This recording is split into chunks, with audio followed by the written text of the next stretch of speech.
Dasharathpur circle रे टाटार ठिका कर्मचारी भाबे काम करती मीर रोशन। तेबे दिन गोटाए बेले जयंतरा निकटरे थिबा 11 केभी इलेक्ट्रिक खुंट चढ़िबा पई जाइथिले रोशन। हेले 11 केभी तारर स्पर्शरे आसी तळे पड़ी जाइथिले।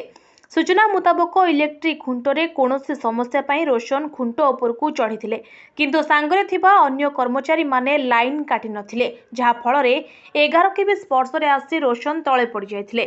तेबे घटनास्थलरू अन्य कर्मचारी माने फेरार हो जाइथिबा बेले संगे संगे रोशन को अंचलवासी उद्धार करी प्रथमे दशरथपुर गोष्ठी स्वास्थ्य केन्द्र परे जाजपुर मुख्य चिकित्सालय ने जाइथिले, किंतु अवस्था कोनोसी परिवर्तन न आसिबारु आउ एक घरे हॉस्पिटल को नेइथिले।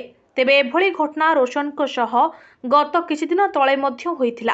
तेबे एही घटना परे अंचलवासी जाजपुर कयागोल मुख्य रास्ता काटिया निकटरे टायर जाली रास्ता अवरोध करथिले। फଳରେ साधारण लोकंक ठारू आरंभ करी आम्बुलांस पर्यंत यातायात बाधाप्राप्त होइथिला। खबर पाई Dashrathpur police staff, Mangalpur police, Binjharpur police आसी परिस्थिति नियंत्रण करने सहित दशरथपुर तहसीलदार आसी उत्त्यक्त लोकंकु बुझासुझा करथिले। फଳରେ परिस्थिति शांत पड़िथिला। जाजपुर जिला प्रतिनिधि जयप्रकाश नायकଙ୍କ रिपोर्ट, नीलाद्रिश्य मीडिया लाइव।